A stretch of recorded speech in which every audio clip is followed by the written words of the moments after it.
Problem 1 देखिए, ये short answer type question है। कह रहा है कि the mean of the data, बात समझो, यहाँ पे देखो एक डेटा दिया हुआ है और इसका मीन जो है वो कितना है, इज गिवन टू बी 5। तो ये जो डेटा है इसका मीन कितना गिवन है, 5। कह रहा है कि based on this information is it correct to say that the mean of the data is 10। बात समझो, ये आपका फर्स्ट डेटा है, ये देखिए ये आपका क्या है, फर्स्ट डेटा, और ये क्या है आपका सेकेंड डेटा। ठीक, फर्स्ट डेटा का मीन कितना गिवन है, 5 है, और सेकेंड डेटा का मीन कह रहा है कि क्या 10 होगा। कह रहा है गिव रीजन। अब सुनो, कुछ बच्चे क्या करेंगे यहाँ पर, ये जो सेकंड डेटा है इसका मीन निकाल लेंगे। कैसे, sum of all observation divided by total number of observation. आप निकालोगे, आ जाएगा, मना नहीं कर रहे हैं, तो आपको पता चल जाएगा कि इसका मीन 10 है कि नहीं है। लेकिन वो क्वेश्चन में क्या कह रहा है, वो क्वेश्चन में कह रहा है कि बेस्ड ऑन दिस इन्फॉर्मेशन, यानी कि फर्स्ट डेटा का मीन उन्होंने कितना दिया हुआ है आपको, 5। इसको देखते हुए आपको बताना है कि सेकेंड डेटा का मीन 10 है कि नहीं है।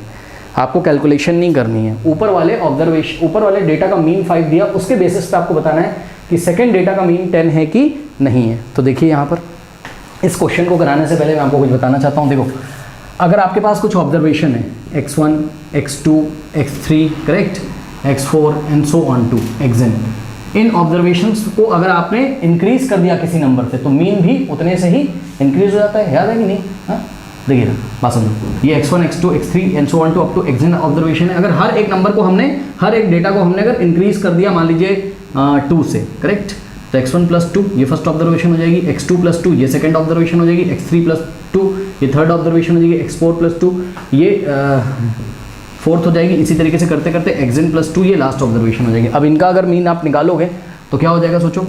देखो, ये जो ऑब्जर्वेशन है x1, x2, इनका तो मीन क्या हो जाएगा, x बार। पता है आपको ना, x बार क्या होता है, x1 plus x2 plus x3 plus x4 and so on to up to xn, correct. यानी कि यहाँ पे लिख दे रहा हूँ, x बार क्या हो जाएगा, x1 plus x2 plus x3 and so on to xn, correct, divided by what, n।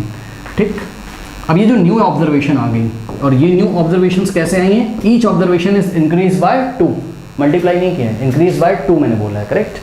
अब इनका मीन निकालो, क्या हो जाएगा, न्यू मीन।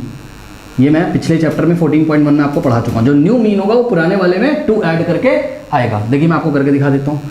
सबको ऐड जब करोगे तो क्या हो जाएगा, x1 plus 2 plus x2 plus 2, ऐसे करते करते कहाँ तक चलेगा, xn प्लस 2 तक, करेक्ट। अपॉन में कितनी ऑब्जर्वेशन है, पहले भी n ऑब्जर्वेशन थी, अभी भी n ऑब्जर्वेशन है। अब देखो इसमें क्या हो जाएगा, x1 plus x2 plus x3, ये सभी टर्म्स को पास पास ले आओगे तो क्या हो जाएगा, x1 plus x2 plus x3 and plus so on to up to xn, है ना, और डिवाइडेड बाय, और हाँ, और साथ में क्या हो जाएगा, देखो इसको ब्रैकेट में बंद कर लो, है ना, और प्लस 2 कितने टाइम्स आ रहा है, 1 टाइम, 2 टाइम, 2 को कितने टाइम्स ऐड किया गया, n टाइम्स, तो 2 को n टाइम्स ऐड करोगे तो क्या हो जाएगा, 2n, अपॉन में क्या करोगे, n। अब ये n इसके नीचे भी जाएगा और इसके नीचे भी जाएगा, इसको 2 पार्ट्स में स्प्लिट कर लोगे तो ये देखो n इसके नीचे आएगा और n इसके नीचे आएगा, यहाँ n से n कैंसिल हो जाएगा, और ये चीज़ क्या बन गई, x बार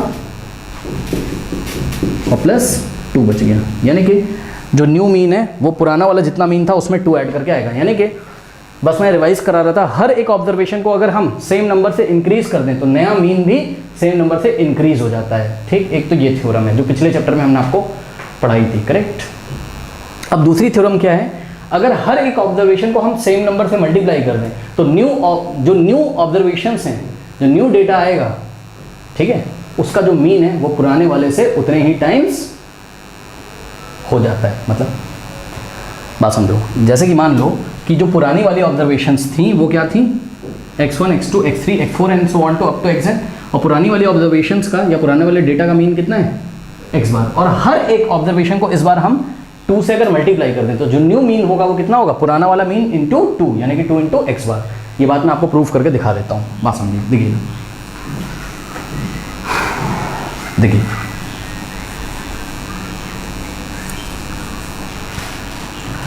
ये देखिए, हर एक ऑब्जर्वेशन को अगर आप किसी नंबर लेट अस से 2 से मल्टीप्लाई कर रहे हैं, 2 into x1, 2x1, 2 into x2, 2x2, 2 into x3, 2x3, 2 into x4, 2x4 और 2 इंटू xn, 2xn। ठीक, तो अब ये न्यू ऑब्जर्वेशंस है या न्यू डेटा है, इसका मीन निकालो। कैसे निकालोगे, सबको ऐड करोगे, n से डिवाइड करोगे, ठीक है। तो न्यू मीन कितना आ जाएगा, न्यू मीन ये हो जाएगा 2x1 प्लस 2x2, ऐसे करते करते 2xn, correct, divided by n। तो यहाँ से देखिए हर एक टर्म में क्या आ रहा है 2, तो 2 कॉमन हो जाएगा। जब 2 कॉमन हो जाएगा तो ब्रैकेट में क्या बचेगा x1 plus x2 and so on to up to xn और डिवाइडेड बाय क्या हो गया n। ठीक, अब ये 2/n और इसको अलग अलग नहीं लिखोगे क्योंकि 2 इसमें क्या है मल्टीप्लाई में। तो x1 plus x2 plus x3 and so on to up to xn divided by n, ये क्या बन जाएगा x बार और आगे क्या बचा हुआ है 2, तो 2 इंटू x बार। ये देखिए जो न्यू मीन है वो ओल्ड मीन जो पुराना मीन था कितना x बार, उसका क्या हो गया 2 टाइम्स हो गया। यानी कि 2 चीज़ें आपने सीखी क्या, अगर कुछ ऑब्जर्वेशंस आपको दिए या कुछ डेटा आपको अगर दिया हुआ है और डेटा का हर एक ऑब्जर्वेशन अगर किसी नंबर से इंक्रीज कर दिया जा रहा है तो जो नया मीन आएगा वो उतने ही से इंक्रीज हो जाता है, यानी कि नए मीन में उतना ही हम ऐड कर देंगे। ये पहला थ्योरम था। दूसरा थ्योरम क्या है, अगर कुछ ऑब्जर्वेशंस दी हुई या डेटा दिया है और हर एक डेटा पॉइंट को यानी कि हर एक ऑब्जर्वेशन को अगर आपने किसी नंबर से मल्टीप्लाई किया तो जो न्यू मीन आएगा वो ओल्ड मीन में उतना ही मल्टीप्लाई करके आएगा। बात समझ लो, जैसे हर एक ऑब्जर्वेशन को 2 से मल्टीप्लाई किया तो जो न्यू मीन आएगा वो पुराने वाले मीन में 2 से मल्टीप्लाई करके आएगा। ये थ्योरम है। दोनों बातें ध्यान रखिएगा। मतलब if each observation is multiplied by any number then new mean is increase by that number. I am very sorry, क्या मैंने बोला, एक second. If each data is increase by any number then new mean will be increased by that number। ये first theorem. if each data is या each observation is multiplied by any number then the new mean will be n times old mean, और n क्या है जिस number से आपने multiply किया। ठीक, अब देखिएगा यहाँ पे देखिएगा, देखो इसने इसका मीन कितना दिया है 5 और नए वाले जो डेटा है सेकंड डेटा इसका मीन कितना दिया है 10 दिया है। अब आप चेक करिए 5 को अगर हम 2 से मल्टीप्लाई करें तो क्या आता है 10, यानी कि बेटा x बार यहाँ पर क्या दिया हुआ है, पुराना वाला जो मीन है वो कितना दिया है 5 और न्यू मीन कितना आ रहा है, न्यू मीन बेटा कितना आ रहा है, न्यू मीन कितना आ रहा है, चेक करिए 10 का मतलब क्या आ रहा है, 10 का मतलब क्या आ रहा है 5 इंटू 2 आ रहा है। तो शायद ऐसा हो रहा हो क्या कि हर एक ऑब्जर्वेशन को इन्होंने 2 से क्या किया हो मल्टीप्लाई, तभी तो नया मीन कितना हो जाता है 10। ये सुनो, तो चेक करिए क्या हर एक ऑब्जर्वेशन को इन्होंने 2 से मल्टीप्लाई किया, थोड़ा सा अंदाज़ा लगाइए। देखिए ये 2 था, इसको 2 से मल्टीप्लाई करो क्या मिल जाएगा 4, नीचे कहीं पे 4 मिल रहा है, ये सबसे लास्ट में। ठीक, 8 को 2 से मल्टीप्लाई करोगे क्या 16 मिल रहा है, यस देखिए 4 16। ठीक है, 6 को 2 से मल्टीप्लाई करोगे 12, बस कुछ नहीं रिवर्स कर दिया है, इसको 2 से मल्टीप्लाई करके ऐसा पलट के लिख दिया है, करेक्ट। फिर 5 को 2 से मल्टीप्लाई किया 10, 4 को 2 से किया 8, 5 को 2 से किया 10, 6 को 2 से किया 12, 3 को 2 से किया, फिर 6 को 2 से किया 12, 4 को 2 से 8, 9 को 2 से 18, फिर 1 को 2 से किया 2, 6 को 2 से किया 12 और फिर 5 को 2 से किया 10। और यहाँ पर बेटा मेरे लिखने में कुछ मिस्टेक हो गई शायद, है ना, शायद कुछ नंबर्स मिस हो गए, उससे फ़र्क पड़ता नहीं है, वो आप अपनी बुक में देख लीजिएगा। बट यहाँ पर ये हुआ है कि जो ओल्ड डेटा था आपका उसके हर एक ऑब्जर्वेशन को इन्होंने 2 से मल्टीप्लाई किया, तो जो ओल्ड मीन था उसमें अगर हम 2 से मल्टीप्लाई कर दें तो न्यू मीन मिल जाएगा कि नहीं मिल जाएगा। तो ओल्ड मीन कितना था, पुराना मीन कितना था 5, उसमें 2 से मल्टीप्लाई कर दो तो 2 5 10। और अगर हर एक ऑब्जर्वेशन में 2 ऐड किया होता तो नया मीन कितना हो जाता 5 में 2 ऐड कर देते, करेक्ट। आई थिंक आपको समझ में आया होगा, ठीक है ना। तो एग्जाम में आपको ये सब करके नहीं दिखाना है, बस आपको थ्योरम दोनों याद होनी चाहिए, करेक्ट। अब देखिए यहाँ पर हमने आंसर क्या दिया, हमने बोला इट इज़ करेक्ट।